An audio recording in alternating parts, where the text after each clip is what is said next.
Excellent. Thank you so much, Betty.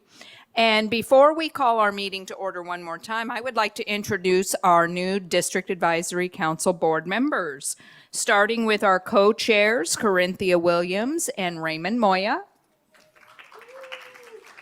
Our vice chair, Mia Cooper. She may be in our virtual world. We have co-secretaries Crystal Lopez and Lauren Vasquez. And our parliamentarian and student board representative, Crystal Scott.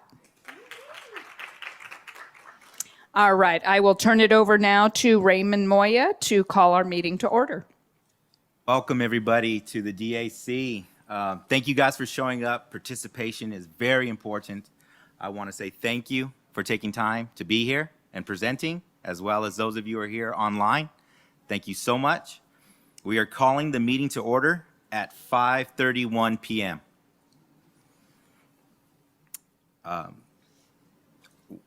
With us tonight, we have Ms. Applegate. She is the Assistant Superintendent of Educational Services. Ms. Applegate, would you like to share a few words?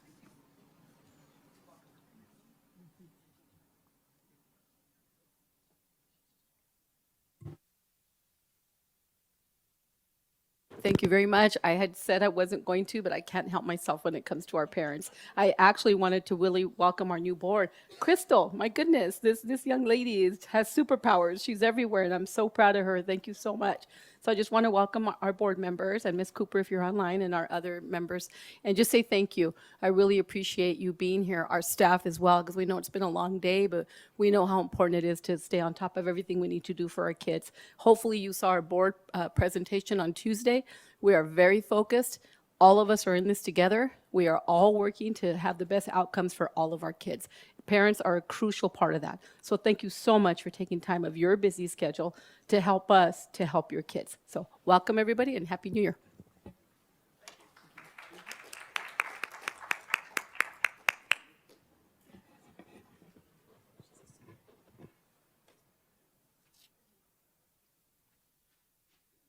We also have a student representative, Silvana Vasquez, joining us online. She is a student representative, and as mentioned before, we have Miss Crystal Scott here. She is an amazing student representative, and we just want to say thank you for showing up and participating.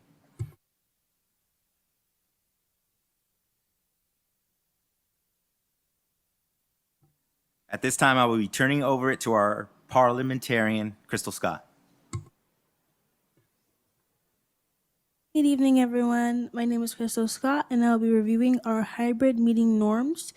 For those who are participating in our in-person, please enter the meeting prepared to be engaged, sign in at our entrance table, and to ask a question, please use your burning question form and raise your hand. To motion or second a motion, raise your hand and state your first and last name. To vote, raise your hand until the vote is counted and completed.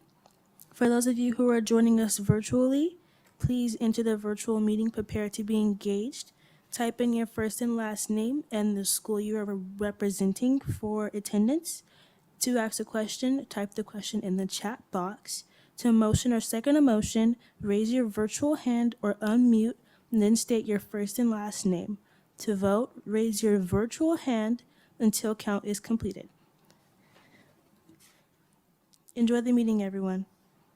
At this time, I will be turning it over to our co-board president, Corinthia Williams. Again, welcome everybody. Happy New Year's. All these things, always good to see everybody. Hope we got our parents getting involved and our students are listening, because you guys are our future. And we expect you to be sitting up here taking over one day. Okay, that being said, we'll do a roll call. Roll call will be taken by the attendance report from the Zoom meeting and in the in-person sign-in sheet. Just a friendly reminder, when making a motion or second a motion, we ask that you state your first name and your last name. Please take out the DAC meetings that were emailed to you. Excuse me. Or you may have picked a copy up if you're joining us in person, and take a minute to review them. And that would be in your packet. You should have a copy of the agenda, a copy of the meeting minutes from December 14th, and then you'll find a packet of tonight's presentation as well. So you want the minutes from our last meeting, please. And also, those in our virtual world, the minutes have been dropped in the chat box.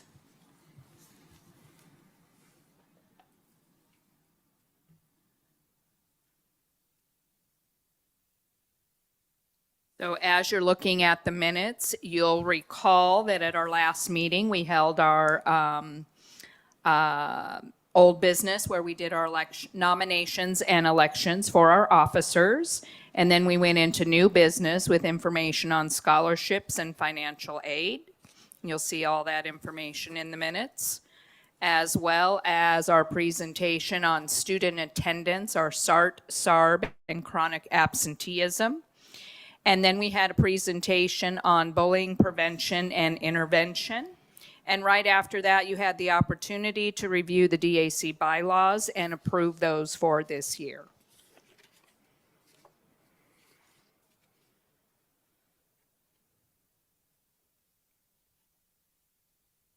Okay, why don't we go ahead and call for a motion? Can I get a motion to approve the December 14th, 23 meetings? Minutes? Apologize. Anybody? And that can be someone on the board or in the audience. Raymond Moya, Highland Pacific Elementary.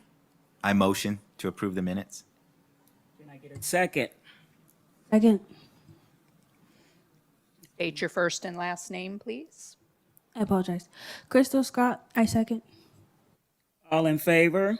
To show your approval, please raise your hand if you are in person. And if you are virtual, please raise your virtual hand.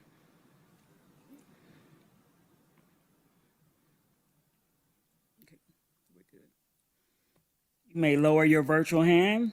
Any opposed?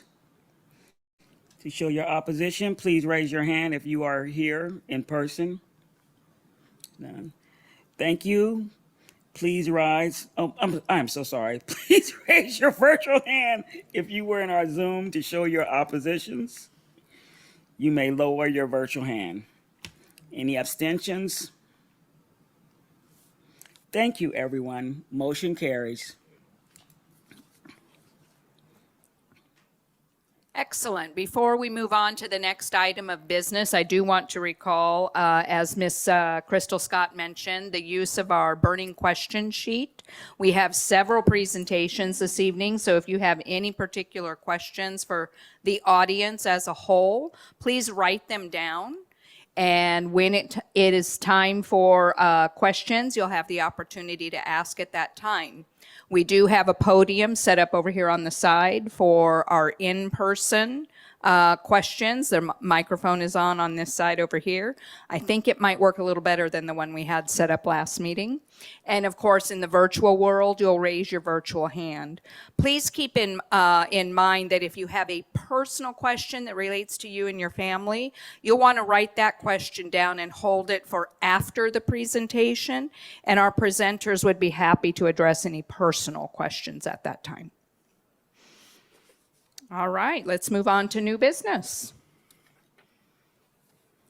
As Cheryl stated, there is no old business to address at this time. We're going to go ahead on and move on to the agenda line 6, new business. At this time, I will be turning it over to our co-chair, Raymond Moya. Our first agenda line item is the presentation on equity and targeted student achievement. The ETSA department is here to present this information. We will let the presenter introduce themselves. Welcome to the DAC.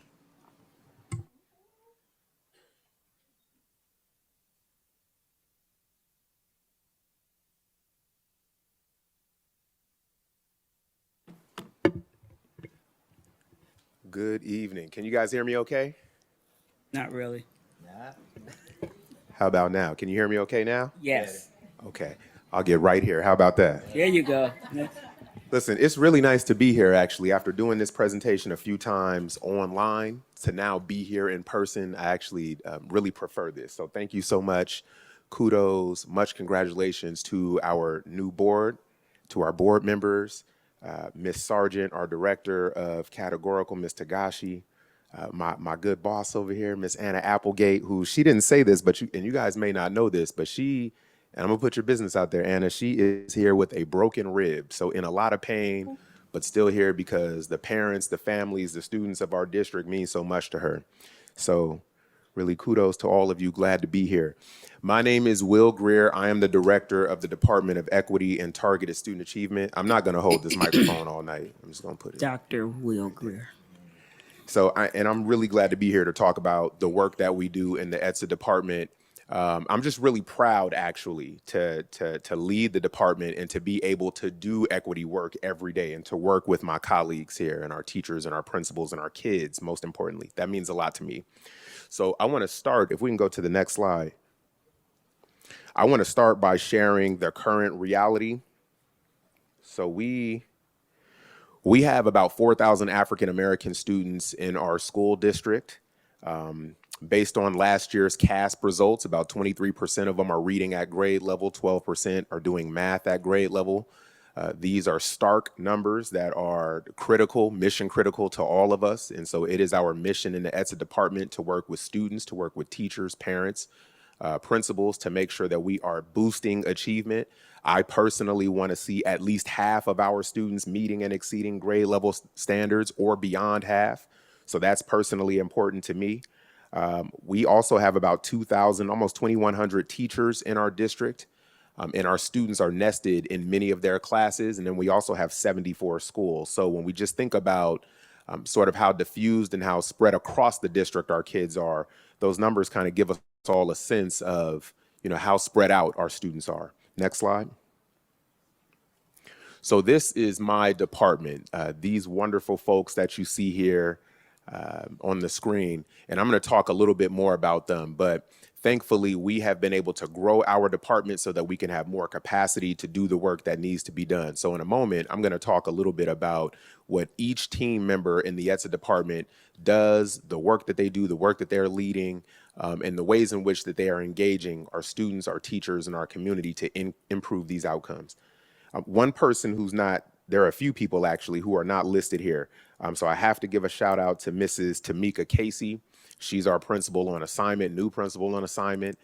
She is going to be doing some important work with us and for us around ELA and reading equity, as well as with our Sankofa Magnet program. So we're very excited to have her. Also, Mr. Malik Ross, he is our high school equity counselor over at San Bernardino High School. And then Miss Lynn Scott, who is our secretary in our department. So we're very excited and happy to be working with them. Next slide.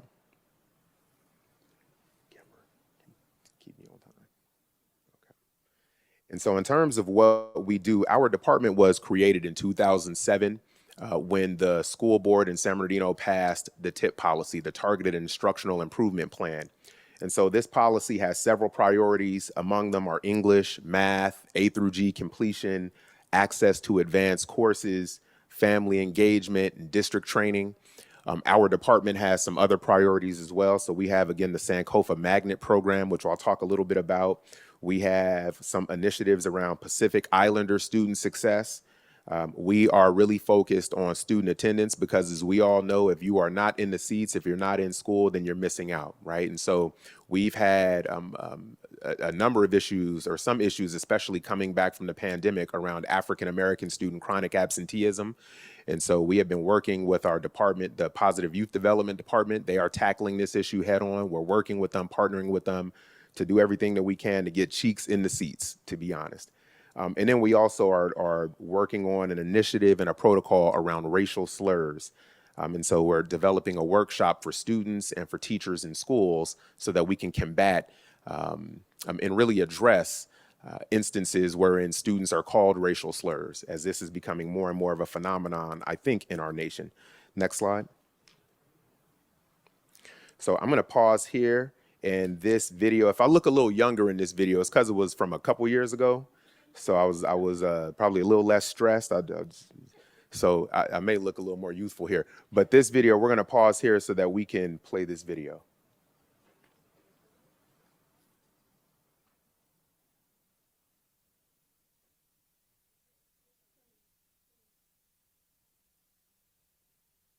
Not working?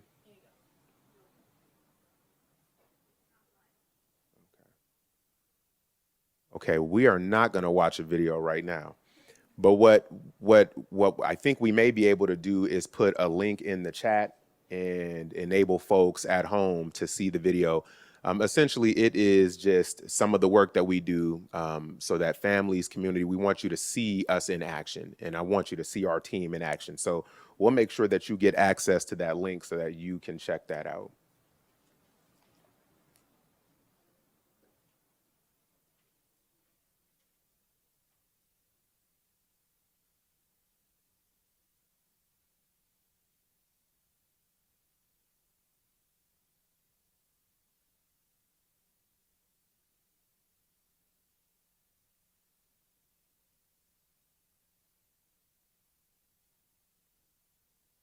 You want to go to the next slide or? Okay. No problem. So I wanted to take a moment here and talk about the work that my team is leading and the work that they're doing every day in schools and across our district, across our community. This is our reading and ELA equity team, and you see Mrs. Shonda Jessamy, Miss Marcia Hunter, and Miss Roxanne Williams. Their goal is to ensure that our African American babies leave the primary grades, the early grades, reading at grade level. So every day they are going into classrooms in grades 1, 2, and 3, working directly with kids, working with their teachers. They're providing a lot of teacher support. They do parent contacts. They do district training. They also train and support our equity guest teachers. Yes, ma'am. Sorry, so you say one part and then let me interpret? Sorry about that. Our system is not working. Okay. Okay. So you want me to do this part over? Yes, please. So this is our reading and ELA equity team. Esta es nuestra lectura en el equipo de equidad. Their goal is to ensure that African American students leave the early grades reading at grade level. Su meta es que los estudiantes de escuela básica puedan alcanzar su nivel de lectura cuando dejan los niveles primarios. They support about 881 students in grades 1, 2, and 3. Ellos apoyan a 881 estudiantes en los grados primero, segundo y tercero.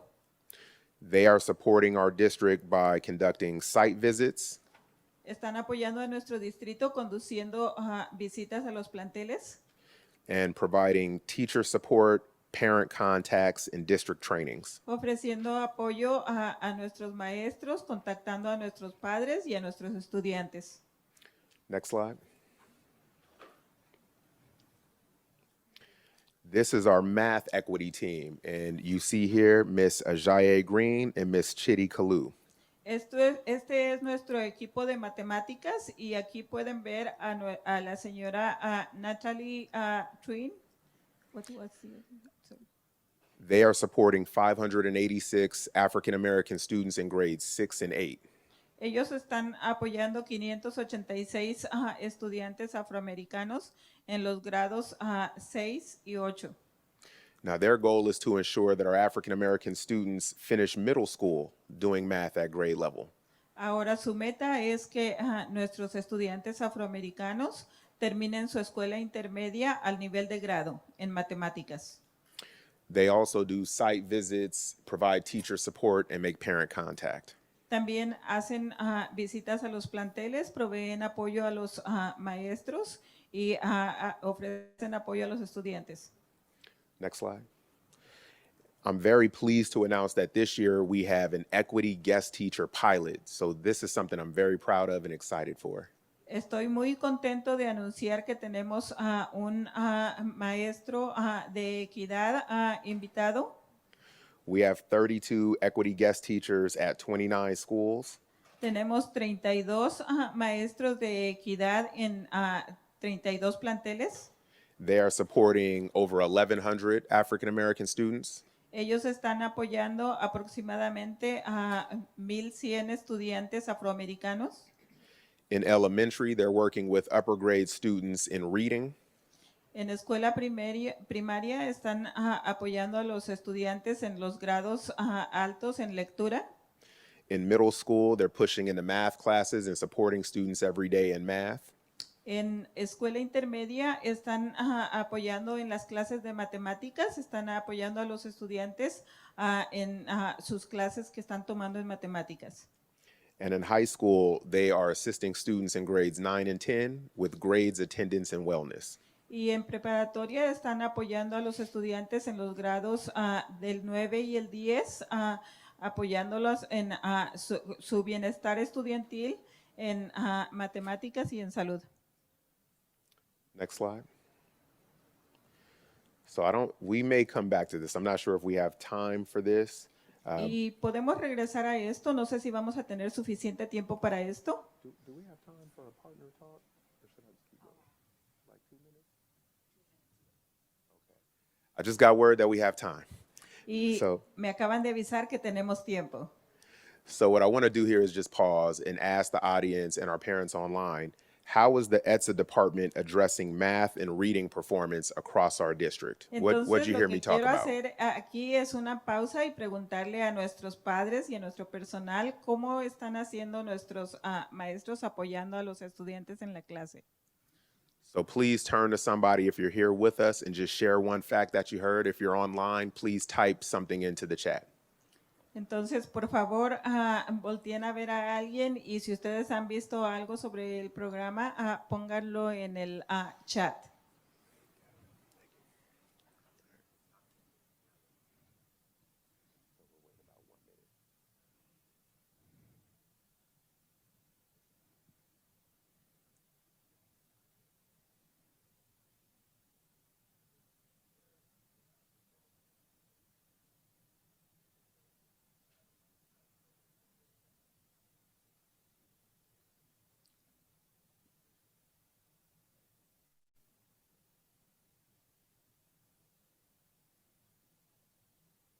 Okay. Would anybody like to share one way in which the ETSA department is addressing, tackling the math and reading disparities we're facing? ¿A alguien le gustaría compartir cómo está haciendo nuestro departamento de ETSA apoyando a nuestros estudiantes? We do have somebody online. Jose Reyes Lozano stated providing support to schools and parents. Tenemos a alguien en línea, a José Reyes Lozano, dice que está apoyando a los estudiantes.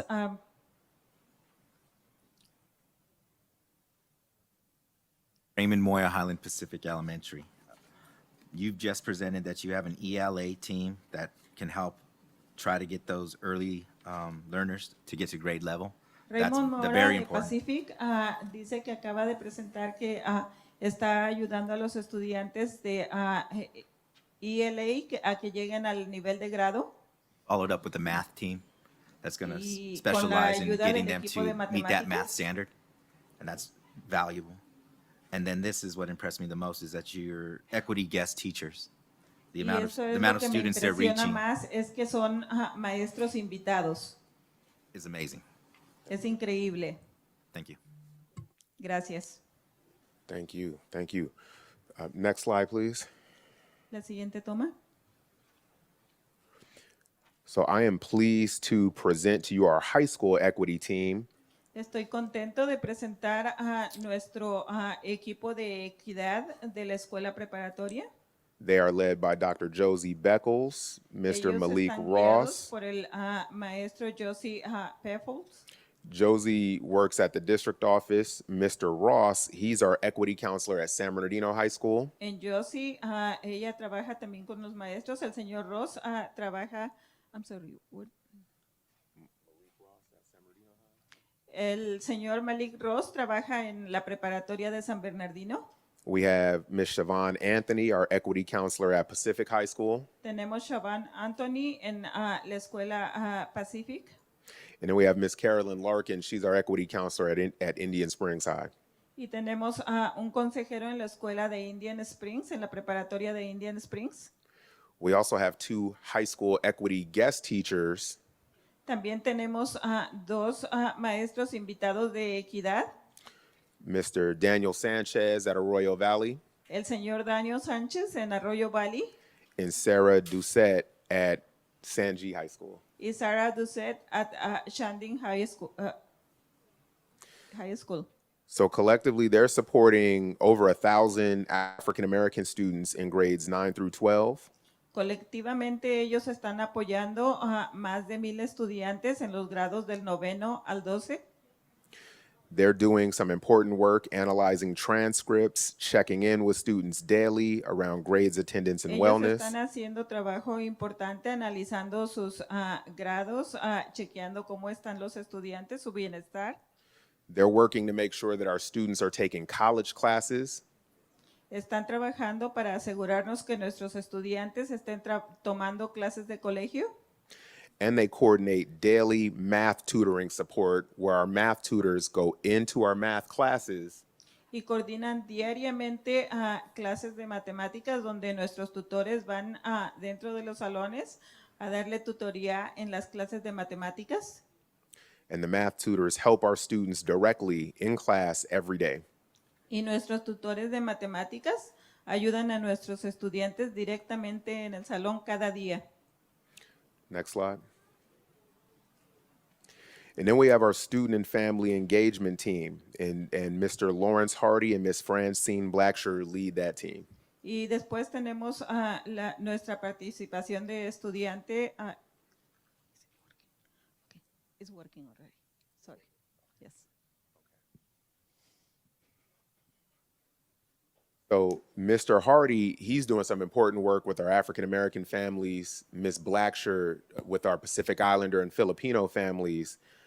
They lead and help facilitate our district African-American Advisory Council. They are helping us to develop APACs, African-American Parent Advisory Councils at the school sites. Ms. Blacksher leads a Pacific Islander committee, and they just had a meeting last night. Mr. Hardy is also working on African-American student attendance, and he's leading a team to do that work. And then we have a number of family engagement events. One such event that's coming up is our ETSA Honor Roll, and that's going to be a very fun, very high energy, very positive event, February 17th at Indian Springs. Next slide. We have professional development in our department as well. So we provide our teachers and our leaders with the training that we developed here within the district. It's called Gap Closing Teaching, a brain-based approach to African-American student achievement. It is a 4-day training. We are offering that training, or have offered it, 6 times this year, and we have a new cohort coming up in January. So this is a training that we're very proud of. And it is completely designed to make sure that our teachers are equipped with the skills and knowledge needed to make sure kids are performing at the highest level. Next slide. And lastly, we have our Sankofa Magnet program. So this is something that we're very excited about as well. The Sankofa program is at Hunt Elementary in grades K2. We'll be adding 3rd grade next year. It's at Del Vallejo Middle School in grades 6-7. We'll be adding 8th grade next year. And then we also have a Sankofa counselor at Pacific High School. And so this is a program that is a magnet. We offer busing. We train our teachers. And our ultimate goal with this magnet is to make sure that our students who participate in the magnet are among not just the highest performing kids in our district, but we want them to be among the highest performing kids in the state. And so that is our goal, is to make this a very, very competitive magnet with some top performing, top achieving students. So we're excited about the future of Sankofa.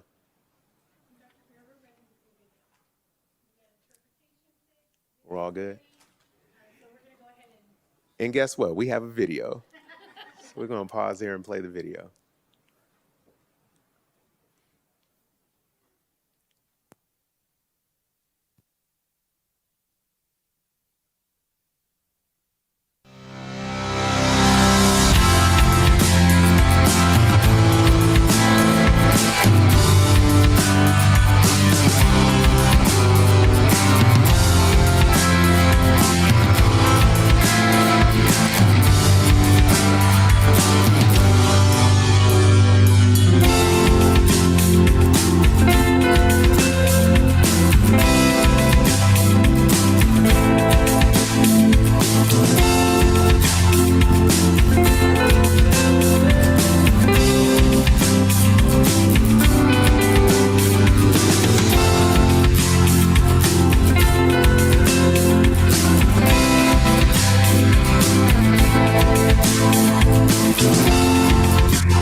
So again, we are very thankful to our Ed Services Division, to our cabinet, to our board, for enabling us and really equipping us to do the work that we're doing on behalf of our community. We are really, really excited, and we're looking forward to working with you, working with our community, working with our parents to make sure that we create excellence for all kids, right? And that's got to be our future. So on that note, we will pause here and we'll take any questions. Cynthia Williams. I'm looking at the scores, the percentage, and as an African American, it saddens me to see 23% reading at grade level and 12% at math and grade level. When the program, Dr. Greer, that you guys have put together, I know Sankofa and all was in 2007. When did you guys, is your team put together before these scores or after these scores? Well, so those scores in particular, most of my staff was just hired within the last, I would say, 9 to 18 months. So we are a relatively new staff in some ways, and we're building all the time. And some of the work that we're doing now, especially around the work with our equity guest teachers, that is new work that we are just piloting this year. Because I was and it seems like you have a good thing, and I think you guys need funding to hire more people to get, so that you can get out there to give more support, because this is very thin. When you look at the district itself and your African American students, this is very, they need a lot more help. And I think, I don't know who puts it in. I'm glad Dr. Applegate is here, so that we could see how do we go about getting more assistance with the equity and equality program, so that you guys can get more assistance and more people hired, so that the work that you're doing can start to show. Because this right here, if people look at numbers with the district, that's what we do as a district. They look at numbers. And if they want to see these numbers start coming up, they need to start providing and sending the help that's needed to get these numbers up, so that you guys can show all the good that you're doing. Yes, ma'am. No, I appreciate that. I do think it's important to share that much of the growth of our department has occurred under Ms. Applegate's leadership. Our budget has grown under her leadership. Our capacity has grown under her leadership. So much of what we're doing now has happened and has been made possible because of Ms. Applegate's leadership. I want to make that very clear. And I think it's also important to say that our students do have a lot of needs. And so there is much that we need to do to get after it and to make sure that we are serving our kids in the best way. And that doesn't mean that we're just serving the kids. It means that we're serving the teachers, right? Those 2,093 teachers that I mentioned nested across those 74 schools. I always share those numbers to give people a sense of the scale of the work, like how broad, how big the work is, and what it would take to really, kind of tackle it in a meaningful way. And so I think, our teachers, while they are showing up working hard every day, they need some support. We know that we have families and parents that need some support. And so, it's something that, again, I feel very blessed and honored to be able to do. I'm grateful to be able to do this work. We gotta keep pushing. It's very important. We cannot take our foot off the gas. One more thing, I'm sorry. And I am so sorry. One more thing, Dr. Greer, is I was looking also at your gap closing the gap training. Dr. Applegate, everybody here, all those that can make that change and a difference, that training needs to be mandatory. I always told Dr. Greer when I went, I thought that here I am African American, and I learned a lot about myself and how I learned and how things went. And I feel that training should be mandatory for everyone in management. All the principals and all need to go to this training, because they will then send their teachers. Because if the principal's not on board with it, that teacher can say, I want to go, but that principal can say no. So that's why I said those principals, and I was telling Dr. Greer, oh my God, this has got to be something where these principals, people in management need to be at this training. That training was so enlightening and so educational and so fulfilling. And no, he did not pay me. I just really enjoyed that 4-day training, and the time, it's like we needed more time to get more things, but I learned so much, and it was so helpful. And to see here I am, like I'm telling you, you're talking to an African American that learned about themselves. So I took it back and worked with the students for the things that I learned. You know, and it was. I just think that that is something, Dr. Greer, that has to get out there. Thank you. Thank you so much. Thank you so much.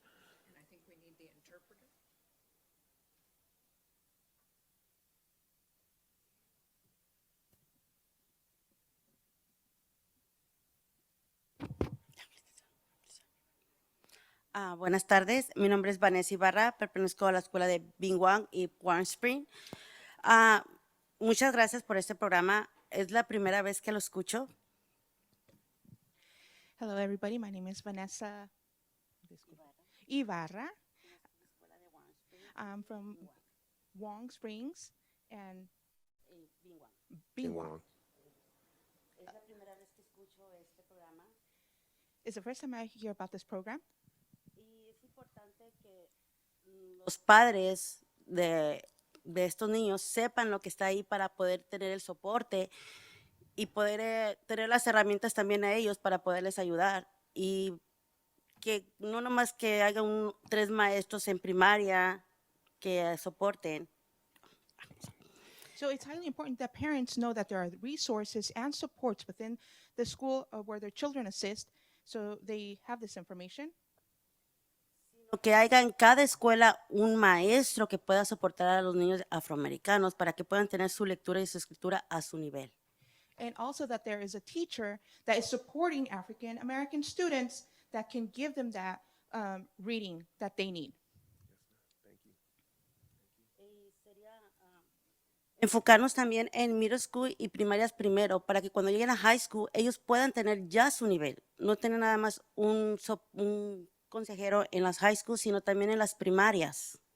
So we also should be focusing on elementaries and middle schools primarily, but eventually focus on the high school so they don't just have it in preschool or elementary and middle school, but also eventually in high school, and they have that support and backup and somebody that can support them there. I fully agree. And again, thank you to Ms. Applegate. She's enabled us to add staff. We're looking to add staff all the time so that we can really have the capacity to do what you just said. Thank you. Buenas tardes, soy Consuelo Rubio, represento la escuela Bradley Elementary. So good evening, my name is Consuelo Rubio. I represent Bradley Elementary. Tengo una pregunta. Si el programa, yo también apenas lo he escuchado, si está funcionando, ¿existe la posibilidad de que también pueden apoyar a la comunidad hispana, los estudiantes hispanos? So this is the first time I've heard of this program and it sounds great. Is there a possibility that this program or a similar program could be offered to Hispanic students? Possibly. One of the reasons why this exists for African American students is because when we look at our students by ethnicity, they tend to have the lowest test scores and unfortunately have been underserved and underperforming for some time. But I would certainly never say never. And as a champion of equity, I think that it's always something that we should be taking a look at, how we meet the needs of all of our underserved kids. Porque escucho de todo lo que están trabajando para la comunidad afroamericana, los estudiantes. Yo tengo hijos hispanos, entonces yo también quiero que ellos alcancen el éxito académico en matemáticas, lectura, porque sé que va a ser para su futuro. Entonces, por eso estoy interesada en que también se pueda compartir esa información con nuestra comunidad. Gracias. Well, as a mother of Hispanic students, I mean, I've been hearing about this program. It sounds awesome and great. And I'm interested in having this for my children too, right? So hopefully this will happen and they can have that support in math, reading, and writing also. Thank you. We'll take one more question.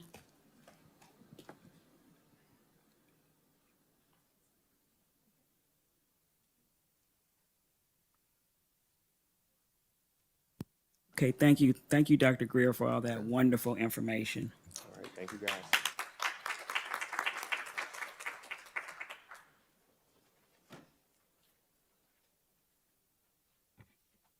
I would like to make a statement regarding the last question, just so we know there's a lot of programs and a lot of need in our district.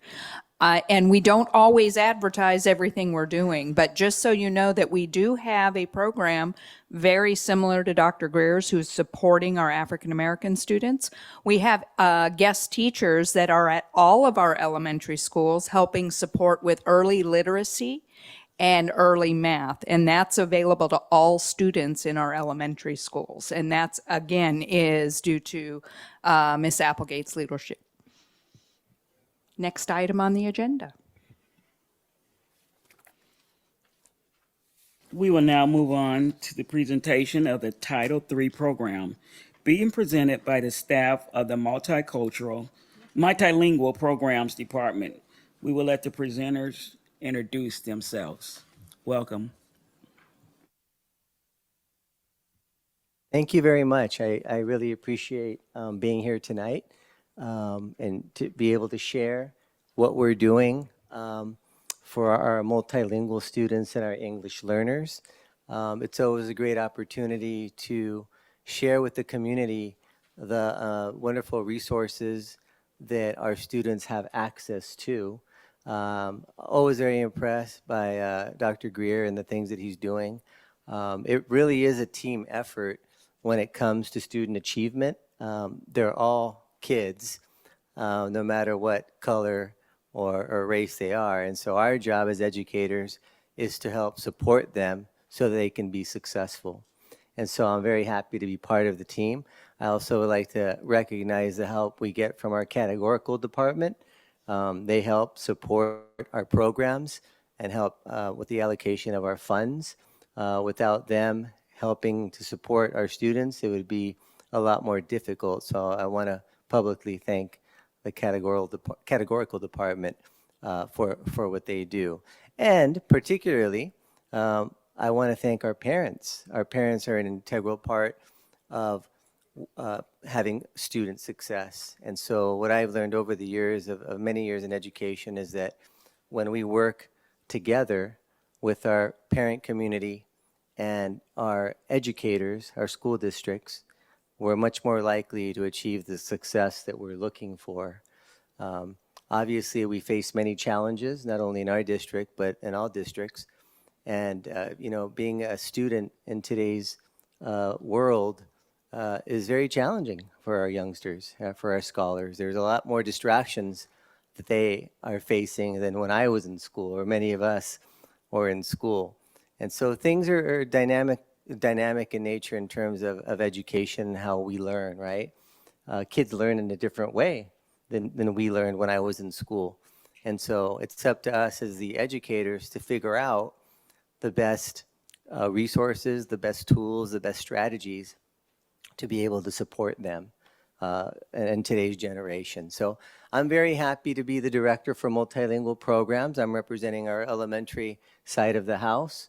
We have approximately 10,000 English learner students that we support, and we also monitor about another 4,000 students that have reclassified, I'm happy to say, which means they have been deemed to have mastered the English language in a way where they're no longer needed to be supported as long as they're successful. However, if they do need support, we are still supporting them. Legally, we have to do that for 4 years, but obviously, ethically, we do that until they're successful, until they graduate.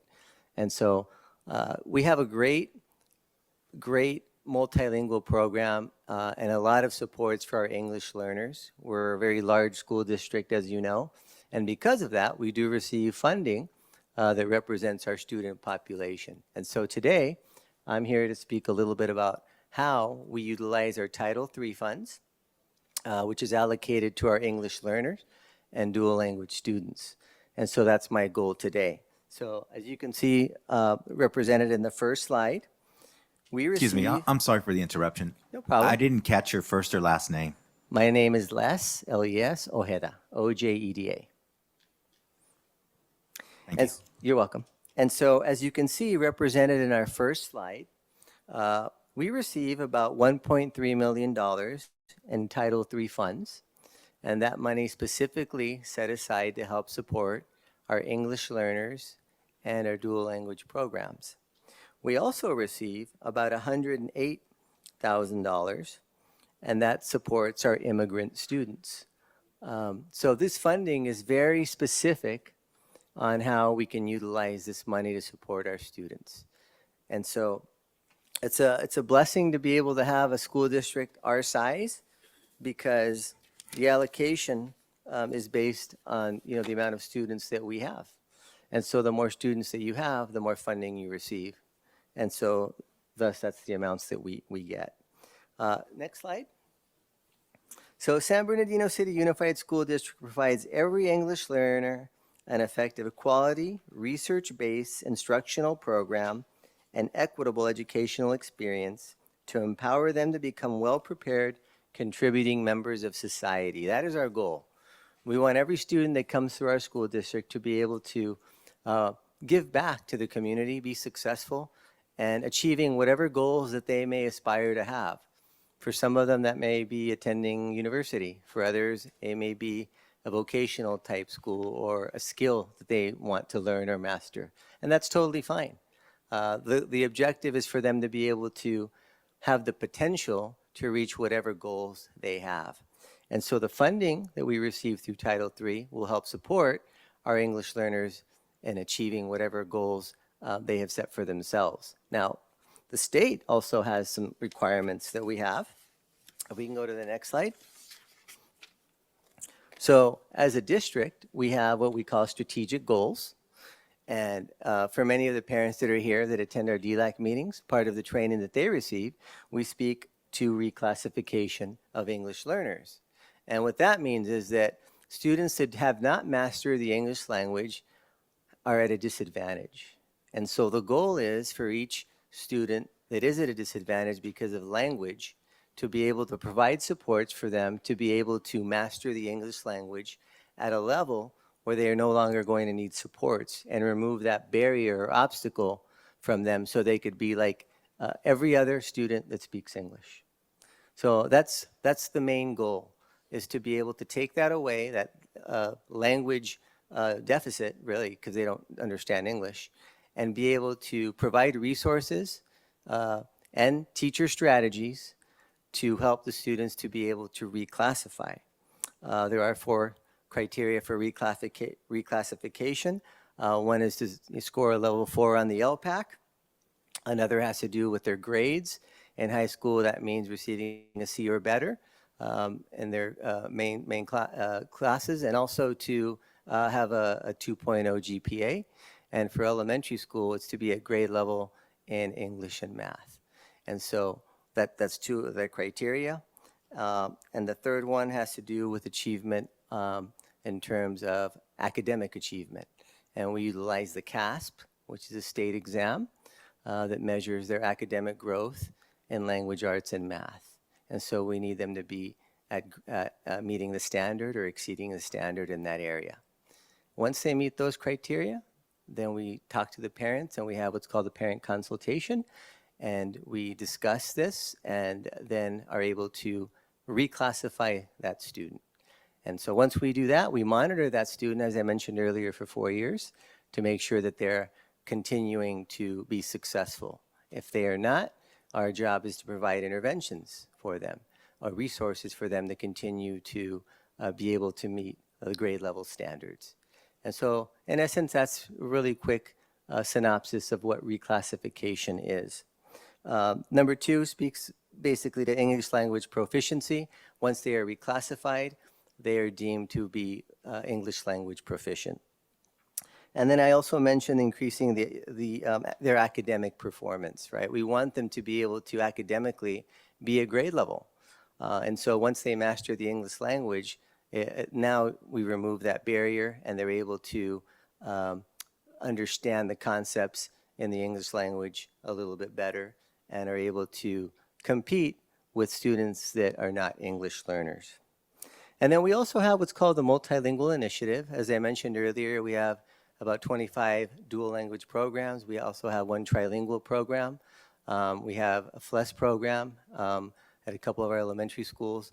And so we are always promoting this concept of multilingual languages, because all the research, as we've learned over the years, indicates that that is an advantage for a student to know more than one language.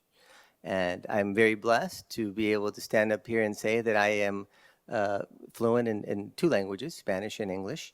And as a result, if you look at my career and being the director of multilingual programs, if I wouldn't have that skill set, I probably wouldn't be as likely to have this job because I am competing with other people that do.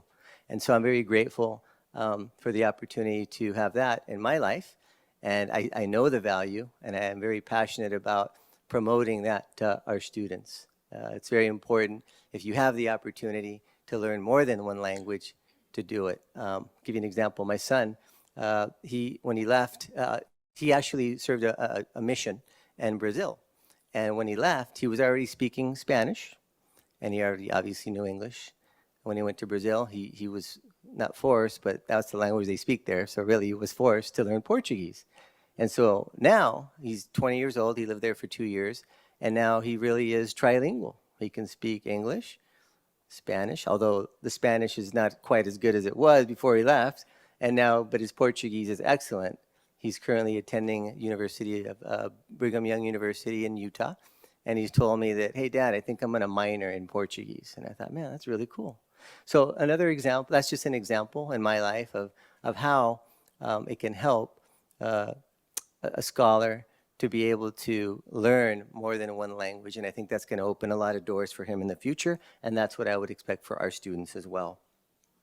And then, of course, we look with the district English, with the district English, I'm sorry, the DLAC, right?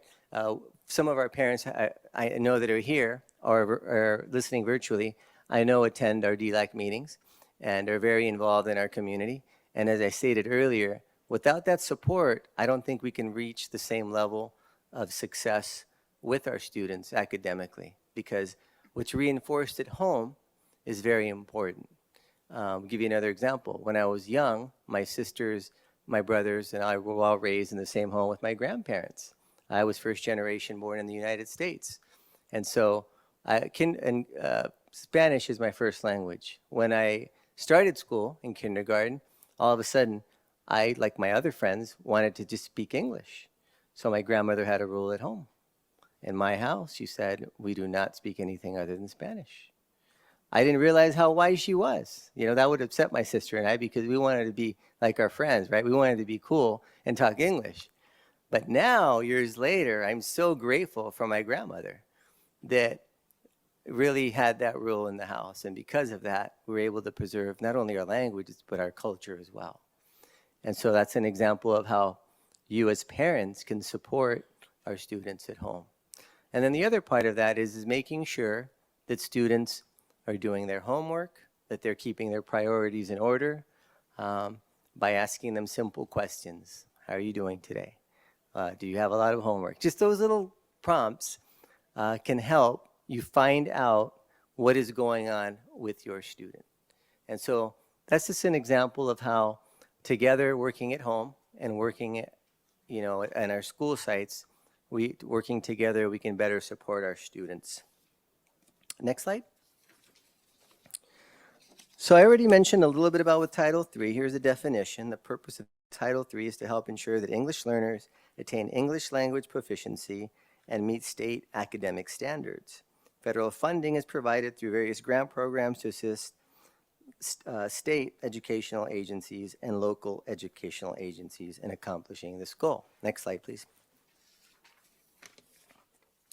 So it comes down to really two things: helping students learn English and meeting the state academic content, student academic achievement standards. Very simple. If the money, the resources that we have, the allocation of Title III funds doesn't meet this criteria, then we're not using it appropriately. And so the state obviously audits and monitors what we do with the funding every other year. As categorical department would tell you, we are audited, all the schools, and we're reviewed. Better word, reviewed, less threatening. We're reviewed on how we're spending that money. And so we need to make sure that we're using it appropriately, because that's the right thing to do for our students. Next slide. So some of the things that we utilize this money for in our school district, as you might imagine, is teacher support. We have all of our schools have teachers that support our English language learners. We also have what's called program specialists in this district. In my department on the elementary side, I have 9 program specialists, and their job specifically is to help train our teachers and to teach and utilizing strategies that are effective and using practices that are going to support our English learner students. That is their main job. And so they are out and about working with teachers, doing professional development, particularly in the areas of designated and integrated ELD, which are 2 requirements that all teachers must adhere to in the state of California. And so it's very important that teachers learn these strategies, or else they won't be able to use them as a tool in their bag of tricks while they teach their students. And not only that, we also provide support for our site leaders, our principals and our vice principals and administrators, so that they can, when they visit classrooms, they can go and observe and make sure that these strategies are being implemented. And that way reinforce what's being taught in the professional development. So it's kind of a cycle, right? The teachers come out, they receive professional development. We have our program specialists that do coaching throughout the sites, and then they are supported as well by their site administrators, making sure that those strategies are being implemented for our English learner students. We also have what we call educational assistants. We have several of them at our schools. And their main primary role is to help particularly our newcomer students that are new to our country that know very little English. As you might imagine, school is hard enough in English, but if you don't understand what's going on in that language, it makes it that much more difficult. And so we provide that support for our English learners that are newcomers to our country until they gain a higher level of proficiency, and then we gradually, release the strategies that we're implementing until they are able to reclassify. We also work very closely with our local universities and provide student interns to all of our schools. And these college interns, for example, we have several that come from Cal State San Bernardino. And when they have to be enrolled in, I believe it's 12 credits to be able to be eligible to get paid in our school district and provide support for our English learner students. And so we have several of those interns in several universities that we work with that are local. In fact, I had a parent today who has a son, and we're grateful that she approached us and said, hey, I have a son that wants to be an intern. I'll be calling him tomorrow and trying to get him placed at a school site. So those are some of the main things that we spend these resources on, Title III funds. We also use it sometimes to bring in special professional consultants to help train our teachers, and sometimes they bring added value that sometimes they're very renowned scholars in the area of working with English learners, and they help provide the training for our teachers. We also can use that money to purchase instructional supplies, technology. I know, for example, in our trilingual program, we've purchased a computer cart so they can use some of the resources that are there, and provide them more resources so they can more readily acquire the language. And so, next slide. Specifically, what we're using our money for to help provide support for our English learners and our dual language students, we have to progress monitor our students to make sure that as the year goes on, they reach certain benchmarks, right? Not only academically, but also in language. So we have what we call ELD portfolios, and these portfolios are updated every year. A student will receive one as they go from kindergarten all the way to 12th grade. And that way, the next teacher that receives a student knows the level in which those students are at. And during that year, there are certain benchmarks that they're goals that they have to be able to reach.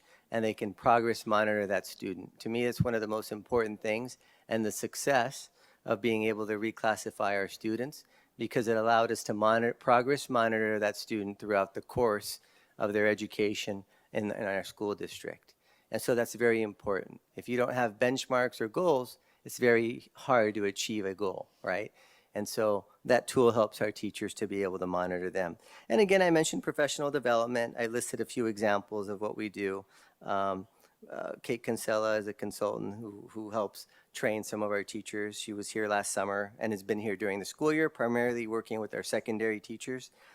We do what's called GLAD professional development, Kagan's professional development. And these are strategies that have been proven effective, some of them collaborative in nature, because one of the things that we want in our dual language classes particularly, and with students that are English learners, we need them to develop their oral language, right? And so we want them to be able to communicate and speak. And sometimes it's tough to get a student who's insecure about their level of English that they know to be able to do that. So we teach teachers strategies on how to be able to motivate students to do that. And those have worked very effectively. We also have what we call ELFs. I remember when I came from another district, I laughed at the term ELF. I thought, what in the world is that, right? But that stands for English Learner Facilitator. And their what it is, it's a faculty member, right, that is assigned to each of our schools. And one of their primary roles is to monitor our English learner students to make sure that they are on path to be able to reclassify. And so I'm very happy to say that we have one of these positions at every one of our school sites. That's a huge deal. I've worked at 3 other school districts. There's nothing that exists like this in the districts I work for. So once I found out about what they do, I thought, man, what a great idea and what a great resource.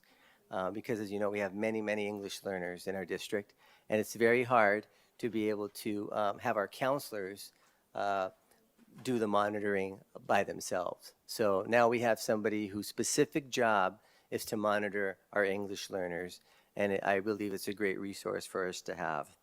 And then we also have, I mentioned earlier, our educational assistants, and I've already kind of mentioned their role, as well as the college interns. Next slide, please. I think actually this might be the last one.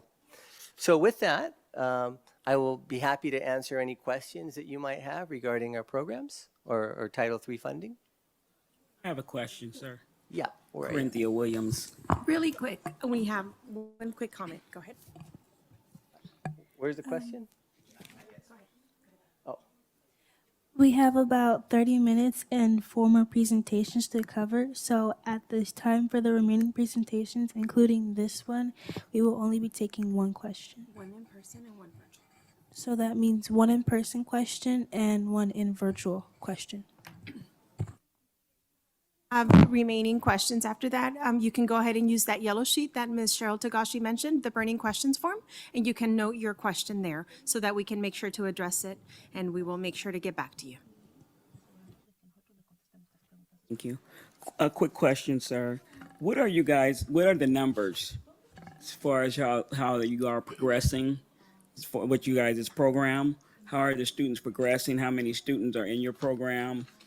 And how does it look at this time? So we have about 10,000 students that are English learners in our district, and we have about 4,000 that we're monitoring. And so our goal for reclassification is 15%. This last year, we were at 11, I believe, 0.7%. And so we're really close to getting to our goal of 15%. In comparison to schools that are comparable, I'm happy to say that we are near the top of comparable school districts when it comes to reclass. And so we're definitely moving in the right direction. Thank you. You're welcome.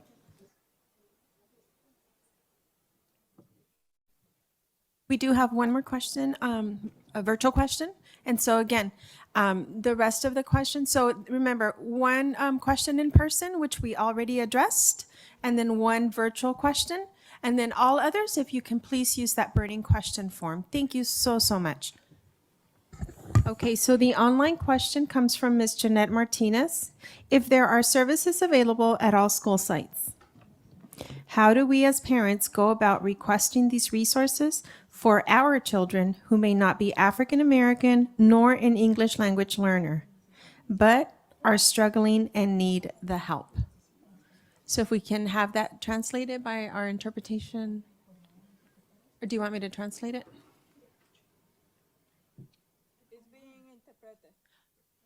Oh, thank you. I'm hoping I can, there we go. There we go. Just coming up in the next presentation, you'll hear from Cheryl Tagashi, who will be addressing our Title I program. The purpose of our Title I program is to support all students, regardless of their racial background, ethnicity, language development level. It's for all of our students that are low performing in reading, writing, math, and science. So you're about to hear from her shortly on what we're doing in our district. And again, these are all above and beyond supports of what our classroom teachers do each and every day. So if I think back to my teaching days, I was responsible for equity in my classroom also. I was a part of Dr. Greer's team because it was my responsibility as a teacher to analyze my data and look at my teaching practices and match those with my student needs. So this happens at a tier 1 level in every single classroom with every single teacher. What Dr. Greer comes in is he brings a layer of expertise and really goes down to a granular level to the individual student, making sure they have that safety net. The same with our multilingual programs department, making sure we have safety nets that are supplemental to what happens in the classroom. And then Cheryl will share Title I, how we're supporting all of our students that are our lowest achieving. And then I'll come in with the professional development piece, as well as the well-rounded safety and enrichment programs. Okay, with that, thank you very much.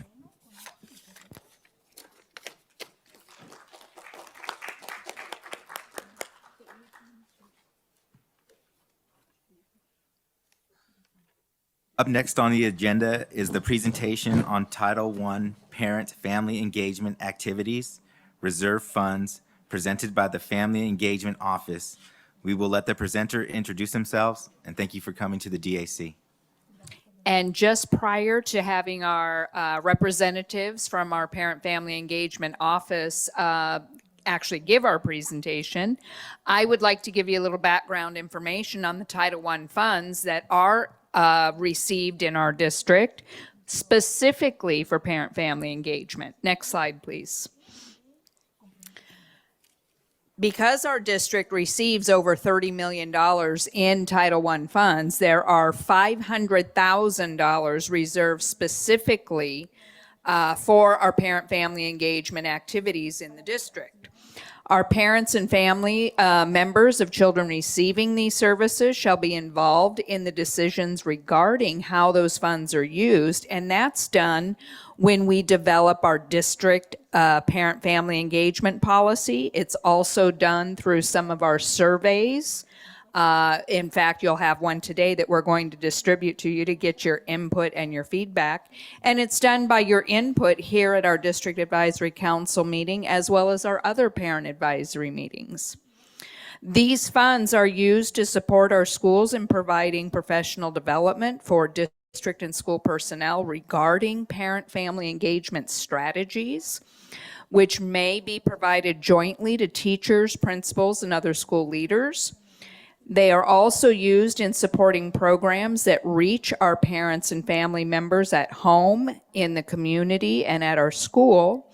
And they're also used to help disseminate information on best practices focused on parent-family engagement, especially best practices for increasing the engagement of our economically disadvantaged parents and family members. Our $500,000 is used specifically in our parent-family engagement department, and they are here this evening to give you some valuable information on the services they provide. And then you'll have the opportunity through our survey to give some input on those services and even give us more information on what you would like to see happen in our parent-family engagement department. So I'm going to turn it over now to our guest presenter, and I'll let her introduce herself.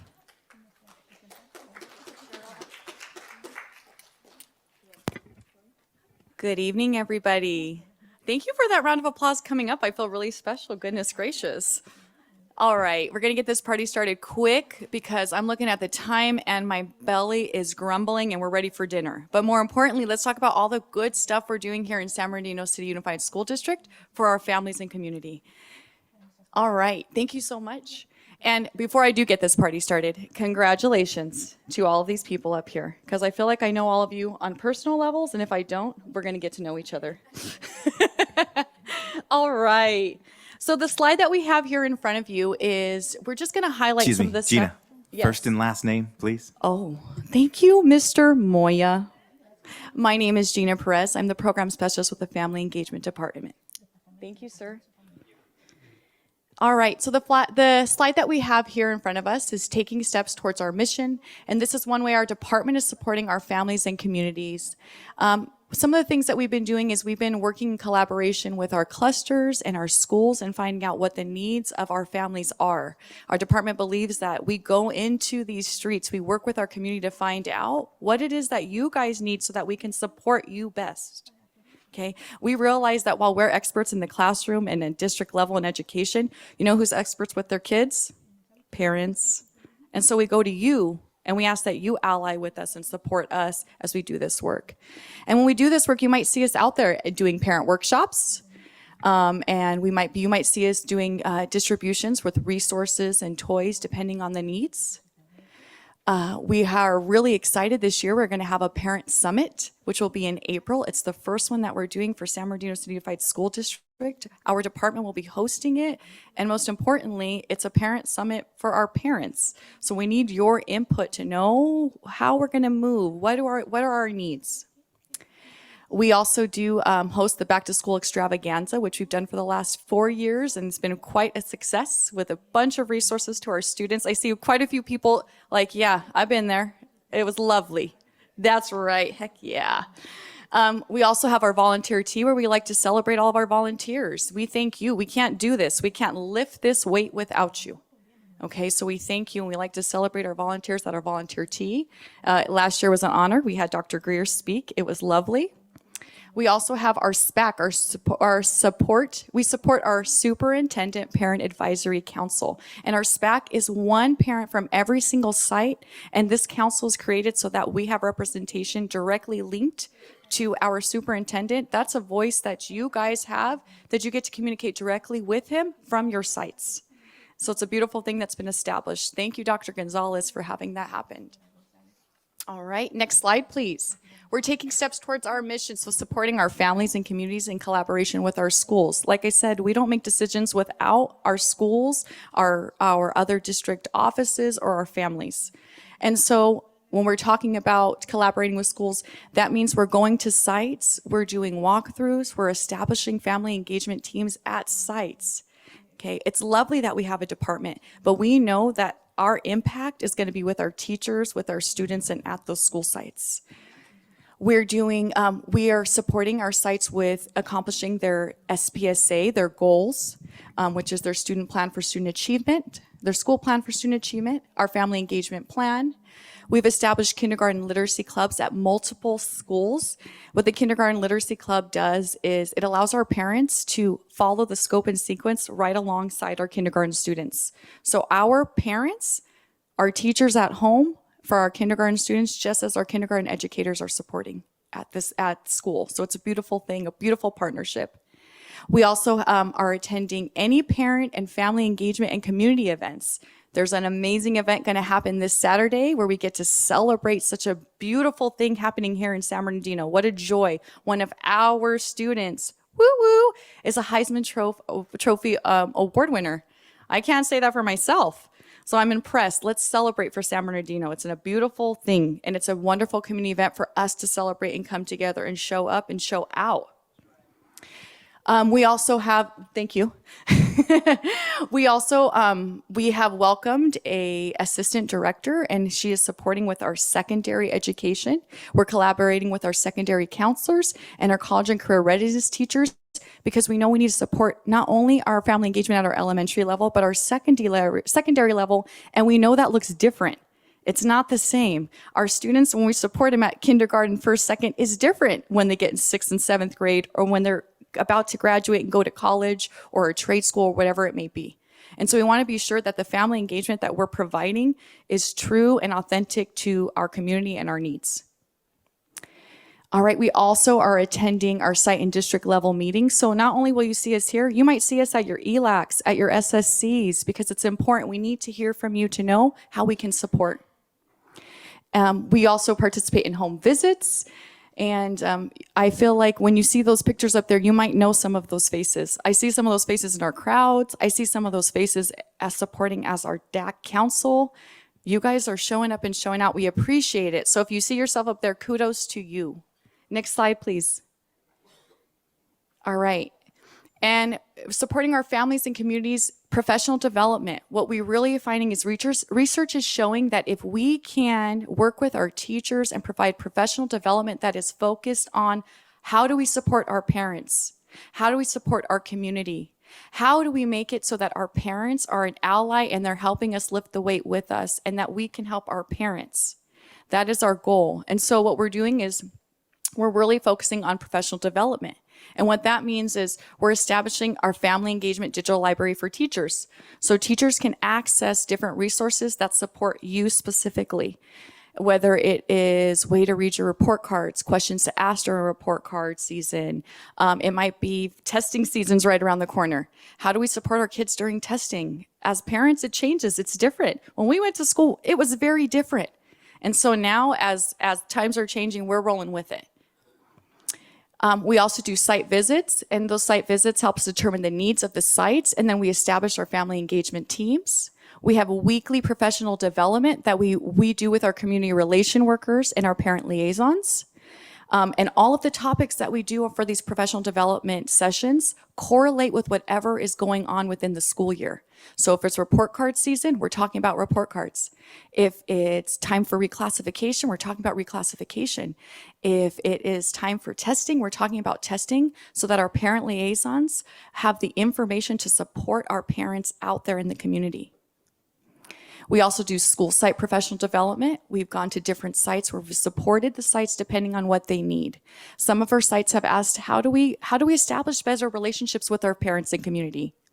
How do we support our new teachers? We have a lot of new teachers that are coming out, and we need to make sure that they are able to not only support our families, but our students, and making sure that our academic achievement is continuing to rise. And lastly, we like to attend, participate, and support all community and site events. So you'll be seeing us on Saturday. You'll be seeing us at your schools. You'll be seeing us at your meetings. And I hope when you see us, you say hi, because once you're a part of family engagement, you're always a part of this family. Thank you guys so much. I'm ready for some questions. So I have a question because you didn't really mention it. Yes, Ms. Cooper. Thank you. You didn't mention how Family Engagement brought the parent volunteer workers onto our campus and the work that it ties into our family. Oh, and how it ties into our families. Thank you, Ms. Cooper. So what Ms. Cooper is bringing up is we have parent volunteers that we are hiring for each site. And if we don't have them at your site, what we're working to do is have our parent volunteers that are successful in at sites split time so that we can ensure that there is a cultural broker at every single site. What we find sometimes, our parent volunteers is what they offer is that safe space and that similar face. When you look into a parent, you're like, hey, I'm talking to me. That's what I want to see. Sometimes it can be a little intimidating to go to a site and talk to maybe somebody who you're thinking, hey, they might be more educated or I might not speak the language, or maybe there's going to be different communication styles, whatever it may be. Most importantly, we want our parents to know that your place is at our schools too. We need to lift this weight together. So our parent volunteer workers are at every site as cultural brokers. They're there, I believe, 3 days a week, and they support with whatever our parent needs, whether it's parent workshops, helping you get signed on to Aries, making phone calls, SSC. I see some of our in the audience like, yep. And some of our audience members like, yeah, I do that. So our parent volunteer workers are essential. An amazing program. And one thing that I like to say about them is our parent volunteer workers, oftentimes it's a substitute position, and oftentimes our parent volunteer workers leave us because they get hired permanently with our school district. And that is just truly a beautiful thing. So we're trying to really build our community, our families, because San Bernardino is an amazing place. And so in order to make that, we're going to continue to help it shine. I hope that was good for you, Ms. Cooper. Thank you. Been past time, but it was good.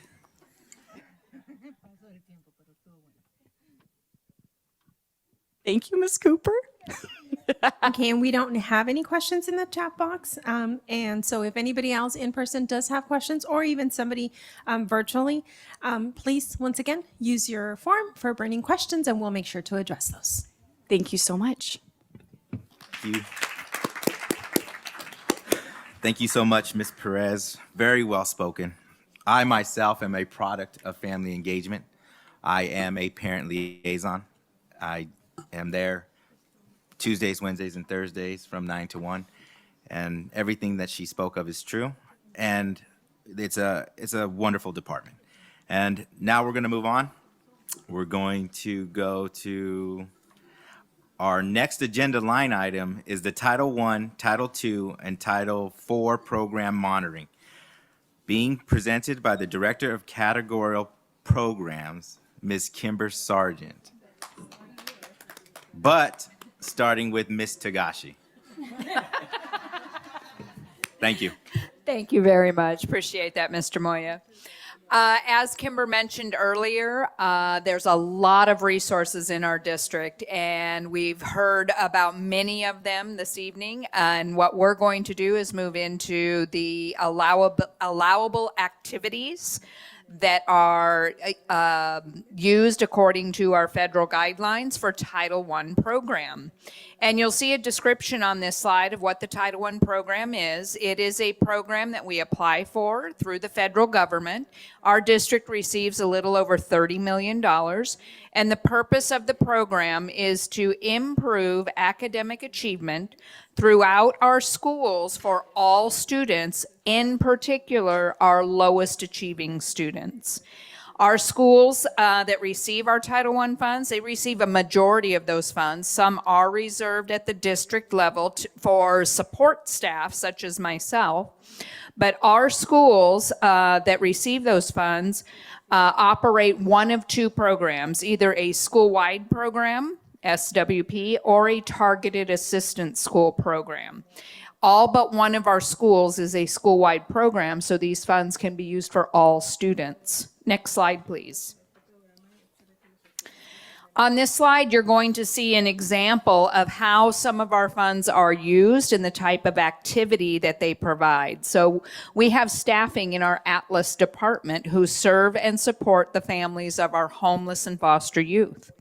We have our family engagement staff who help provide families with workshops to build their skill and knowledge and provide families with information and resources, just as you heard a few minutes ago. We have program specialists who provide technical assistance to our sites with the Title I program development, monitoring, and evaluation. And we have 5 program specialists that do that through our department. They also help provide professional development, coaching, and mentoring. Next slide, please. We also use Title I funds to provide professional development for our staff and books to actually provide that professional development to them. So it's a technical assistance program with training and coaching in content areas such as reading and math. Again, training our teachers is going to help them be a strong component in your child's life so that they can learn all of those skills that they need.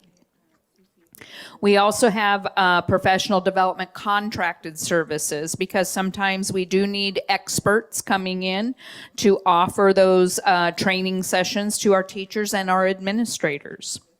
We also use our Title I funds to provide guest teachers for the professional development purpose.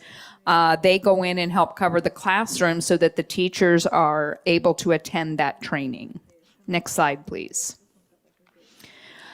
We monitor our program, each and every one of these items, through data. So if you take a look at our Atlas staff, they monitor the number, we monitor by looking at the number of foster youth and homeless students that are enrolled and the service that is provided. So you can see on the data slide that the Atlas department facilitates the educational needs of approximately 415 foster youth and nearly 3,500 homeless youth. And so they are out there every day working with our students to help get them the resources they need. Our family engagement, we monitor that through attendance at our family workshops. Currently, in our past school year, we had over nearly 5,000 family members attending all those various offerings that were made through our family engagement department. Our program specialists help monitor, we monitor data of their support through the use of our NWEA reading and math assessments to see how well our students are doing. Next slide, please. We also monitor our professional development and those services, as well as the guest teachers for that professional development program through the implementation of that, the professional development services that they receive, and tracking it through the progress of the students using the NWEA reading and math assessments. Next slide, please. Next, we're going to move into our Title II program, which is all about professional development, and I'm going to let Kimber Sargent, our director, give you the information on that program. Good evening. Happy Friday, Junior. We are almost there, guys. Kimber Sargent, Director of Categorical Programs. Thank you so much for having me here tonight. Tonight you've heard about a lot of our supplemental programs. Normally you hear from me about LCAP. Tonight we're going to talk about our Title II program. This is a program focused on professional development. This is professional development for teachers and leaders, and our district receives about $2.3 million. That's assigned to support professional learning, recruitment and retention, effective teaching strategies, and understanding and supporting the whole child. And again, it's professional development all around those areas. Some of the ways that we utilize those funds for Title II in our district include coaching. Our district is very supportive of the coaching model in that as you enter into a position, you have an expert assigned to you to support you as you navigate through your new position. We do that even with our new site leaders, our principals, through the TLC coaching program. And they'll have a coach for the first 2 years in that position as principal. We also offer professional development through the expertise of our program specialists, which we have a strong show of force here tonight with our categorical team and our family engagement team, really taking their expertise and bringing it down to the school site level. We want to make sure we're building that capacity of our teachers and our leaders so that we are improving the outcomes for our students. We also host a 2-day training for our teachers prior to them coming back at the beginning of the school year. Helps to set the tone, get them ready, get them excited, and have some tools to start their school year off starting on day 1. To monitor Title II, we're about mid-year, 50% of the way through. We really look at our data as far as how many principals are participating in the TLC program. Right now, we have 16 principals at the elementary level and 5 at the secondary level. And again, with that professional development, because the ultimate goal in building the skill and capacity of the teacher is that you see it in the student outcome. Everything that we do, we want it to reach all the way down to our students. So we want to see that the teachers have built their knowledge and skill and they can help to improve those student outcomes. So our student outcome that we monitor is with our NWEA data, and you can see an update there from our fall 2023. We will shortly have winter 2024 data coming as well, again, as we monitor this program. And I'm gonna shift over to Title IV. They're like little boxes in my head of different funds. So not LCAP, not Title II, now Title IV. Title IV has 3 areas where we spend our money. And these are requirements in the statute for safe and healthy students, a well-rounded education, and effective use of technology.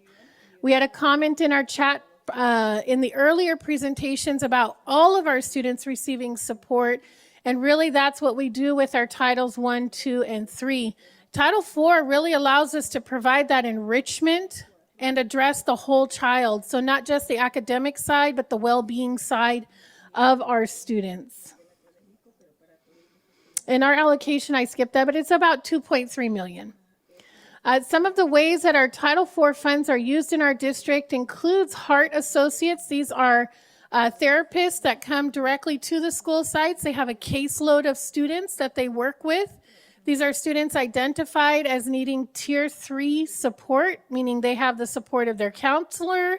They have the support of additional counseling, maybe through an outside company like Victor Community Counseling.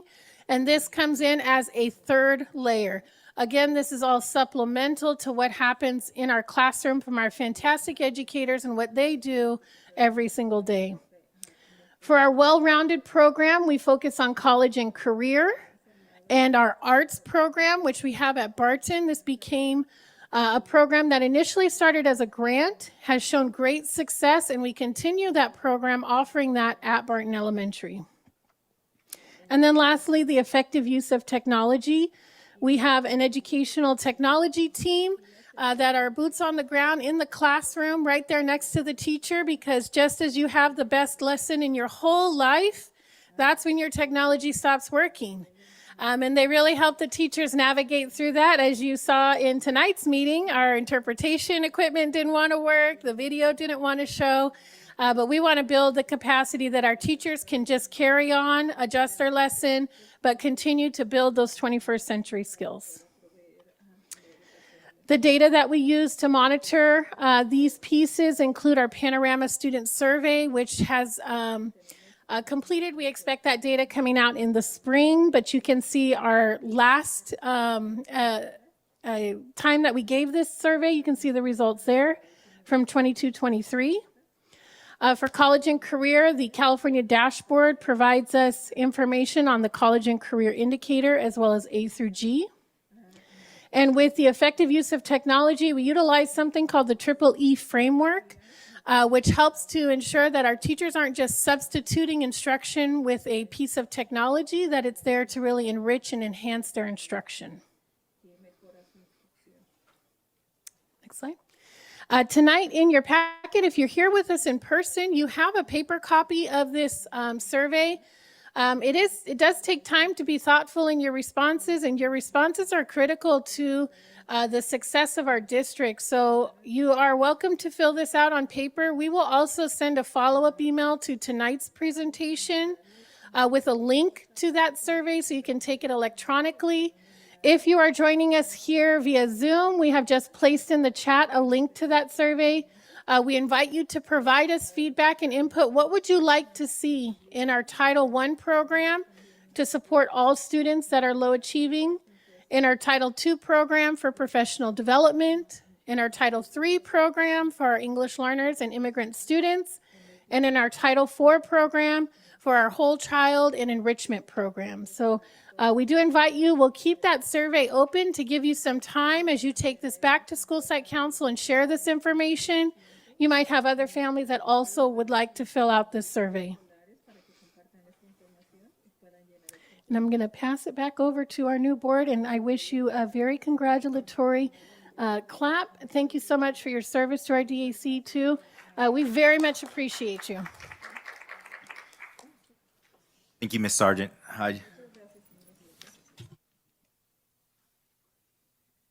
Due to time, I would like to make a motion to table our school site council responsibilities to our next meeting, which is February 8th. If it's okay, it's only like 1 minute. I'd love to give you this information. Would that be okay with everyone? Okay. Seeing nods? Okay, great. Thank you so much. As you know, as a district advisory council member, because you are a school site council member, there are many things that you do throughout the year. And I want to give you an update.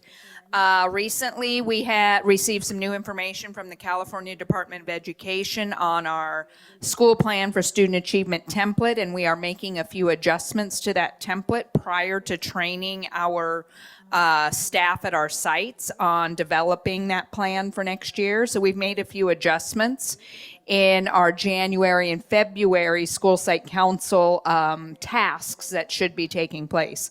So in January at your meetings, there should be a presentation and update on budget expenditures as they relate to the 23-24 Section 2 LCAP, Title I, and CSI action plan, including any ATSI identified student groups, and you would be referring to expenditure reports on that. In fact, prior to tonight's meeting, I happened to attend a school site council meeting, and that's exactly what they had on their agenda. So they gave that presentation already.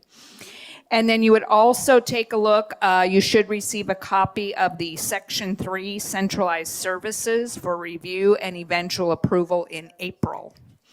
Then in February, you'll be taking a look again at monitoring the SPSA using the California dashboard data, district data, as well as site-based metrics to help evaluate the goals of that plan in the areas of ELA, math, chronic absenteeism, suspension, as well as the English Learner Program.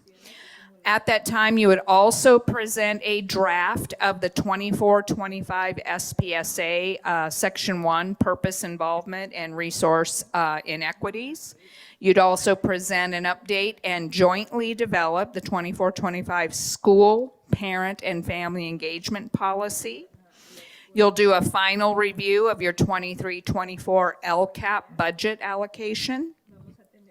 You'll also do an LCAP presentation and site input, as well as review and approve final 23-24 Title I budget allocation. And you'll want to note during that presentation any increase in funding related to possible future expenditures at your site, because each site has a different plan with a different amount of funding. So you want to keep the whole council up to date on these things. Thank you so much. I appreciate the opportunity to spend a couple of more minutes to give you that update. Thank you, Ms. Tagashi.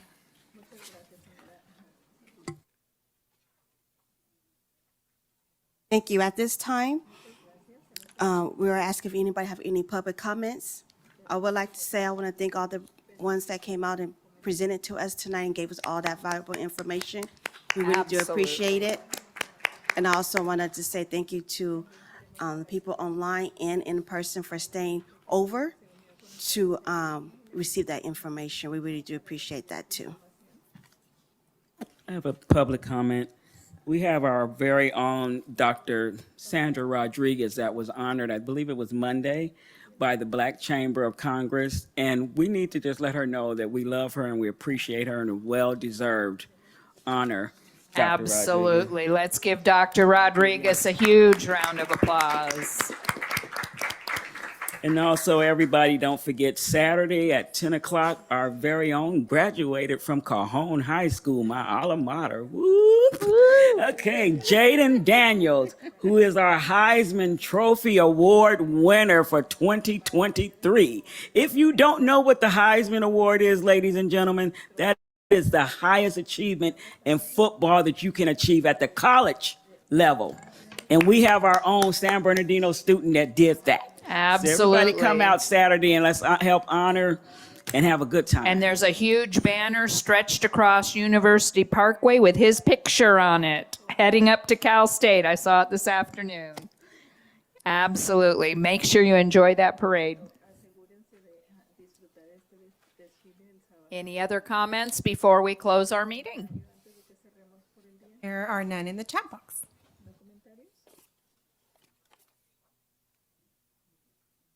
Good evening. My name is Crystal Scott, and I have the honor of being a parliamentarian.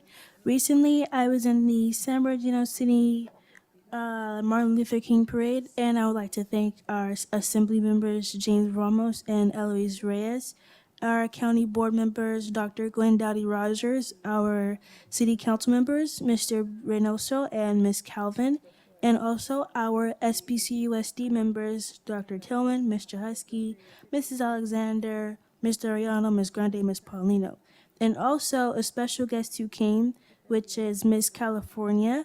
I would like to thank you guys for your support and attendance. And I would also like to piggyback off of what our board president has said. I would like to invite you guys to please come out and support Jaden Daniels this Saturday at his parade. Thank you all for having me. Have a good rest of your day. And I think she forgot to say she's our student representative also to give us information from our students. Thank you so much, Crystal.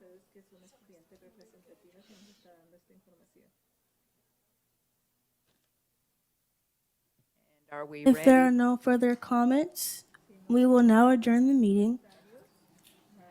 The meeting is adjourned at 7:11 p.m. Thank you so much, everyone. Have a wonderful evening, and we'll see you next month. Great job.